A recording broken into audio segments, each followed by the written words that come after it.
First of all, I think that it's important to note that all of these starting pitchers that have struggled in the first half week of baseball have been working with their pitchers and catchers for 1 month. 1 month total. As Ian Anderson said earlier this week, he said that I am trying to find myself when the games matter, meaning that no one has had any opportunity to get in a groove and perfect and work up to their standard of baseball and what their capabilities are. So this is the time where you start to get shaky. You start to look at the waiver wire. You start to question your draft picks, lower level guys that we drafted, say like Tanner Houck, who is one of my favorite guys in all of baseball this season. And I've said it several times in all of my videos that I love this guy. Have a horrible opening outing. But if we pair Tanner Houck to guys like Max Fried and even guys like Brandon Woodruff and Julio Urias, guys that are more established and sure as heck compared to Jose Barrios, who had a horrible opening outing with the Toronto Blue Jays, who only got through 0.1 of an inning while giving up 4 earned runs.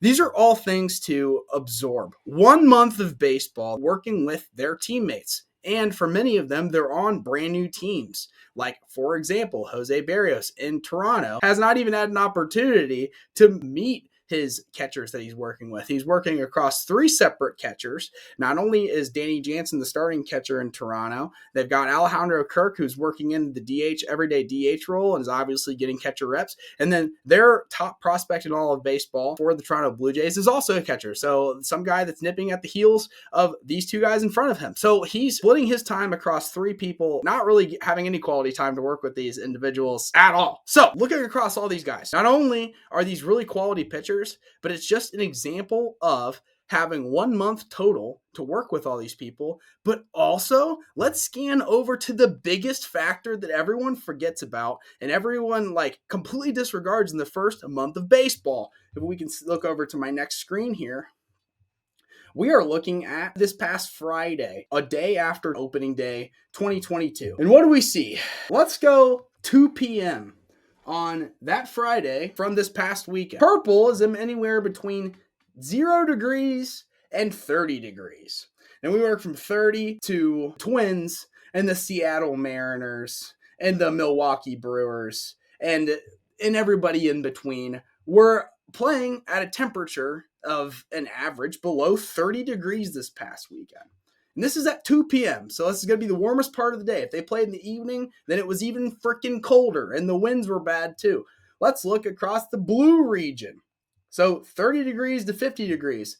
Let's include the St. Louis Cardinals, Kansas City Royals, Cincinnati Reds, the Detroit Tigers, the Cleveland Guardians. I nailed that the first time. Philadelphia Phillies. We've got the Pittsburgh Pirates, the New York Yankees, the New York Mets. We have all of these major stakeholders in shitty weather. What is the number one thing that you can't do in the cold? What's the first thing that you lose ability of when you're in the cold? It's your freaking hands. What do pitchers need to use to pitch effectively? Their hands. And what also is hard to dig into when it's cold, the leather of a baseball.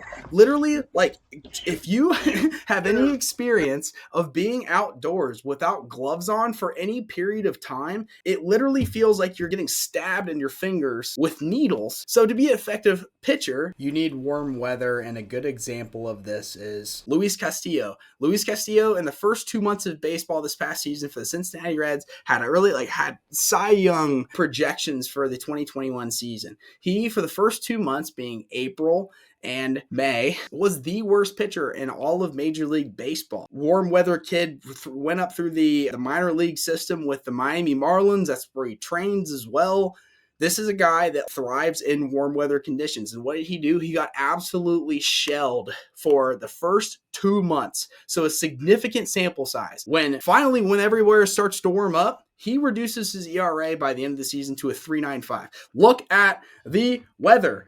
Toasty, Texas is around 50 to 60 degrees. If anything, if you add in any sort of wind chill whatsoever, and that's just North Texas, it becomes cold. We're going across all these major stakeholders, guys. Atlanta was experiencing pretty significant tornadoes. The wind was a constant factor. So guys, don't freaking flip out. Don't flip out. Do not drop your pitchers. Do not start accepting trades or trading guys for less valuable people in the first week of baseball, because people just simply can't grip the ball. Half of these people, if we go back to this ESPN chart, everyone on this board were playing in absolute horrible weather. Let's go to Brandon Woodruff, Chicago, Illinois. Bad. We talked about Ian Anderson before. Let's just focus on the really talented guys. Julio Urias was playing in Colorado. Jose Barrios was playing at Toronto, but again, he hasn't had an opportunity to work with any of his catchers. He's a brand new player to that team. Tyreek Skubal is a really good prospect for the Detroit Tigers, is playing in Detroit, outside in Detroit. And what does Miguel Cabrera do every year for the first 3 weeks of baseball when they open up in Detroit, Michigan? He wears a freaking hoodie under his jersey. He's kind of a puffy marshmallow shape as it is now, but you add a hoodie onto that and it's holy shit, it looks cold outside. So yeah, these are things to really take into mind. Max Fried, the same situation as Ian Anderson above, just poor weather conditions. Tanner Houck is playing in Boston in Massachusetts. He's also experiencing poor weather. Frankie Montas was pitching in Minnesota against the Minnesota Twins, who are experiencing 30-degree weather with sleet. So it's not weird to see these stats. I expect it happens every single season. And as we even go down the line, Garrett Cole was pitching in horrible weather at New York to start out. Not only is he pitching, is he throwing against really good hitters, but he's pitching in horrible weather. This is a really good example. Freddie Peralta, Corbin Burns, and Brandon Woodruff, the best trio for any team, are all in this bottom, almost negative point spurts to start the year because they all three pitched in Chicago in the beginning of April. This is a really important thing to remember. Do not trade your people. It sucks if you have to, if you end up losing week one, you lose week one, but you don't sacrifice the entire rest of the season. So keep that in mind as you move forward. These guys are going to be very good. Be patient with them, as they develop and as the months warm up. So that's the update for today. Keep your head on your shoulders. It's a long haul. Thank you for all of the support, and go Red Legs.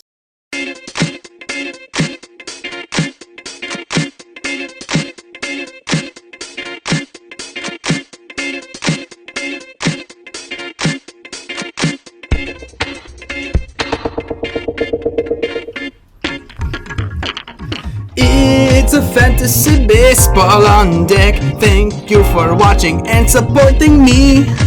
I help you win at fantasy baseball because you don't have time to read all of the scouting reports and all that jazz that Tristan Croft reports. It's a bunch of poo.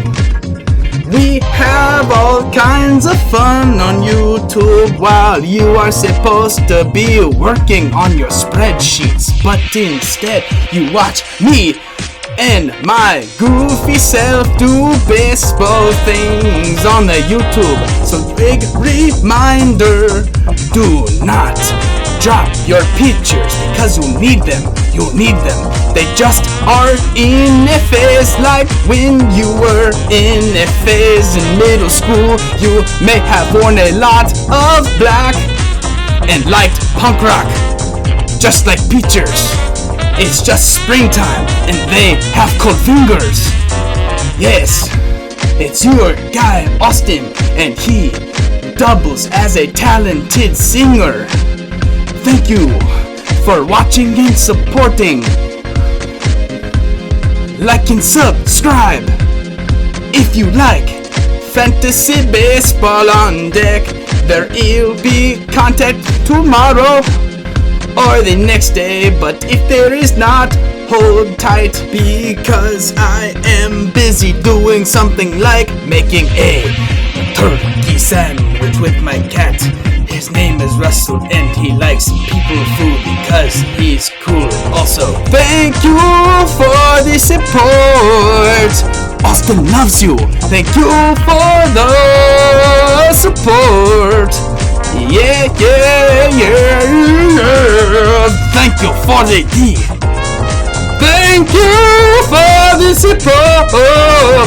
Oh my, I just coughed. coughed a little, but that's okay because we are having fun and we love baseball. Except the Cardinals. Eat my butt, you stupid bird, you ugly big red bird. You look stupid, and I hate you. Mostly because you have Don Arenado and you do not deserve him. Eat my butt and go red legs.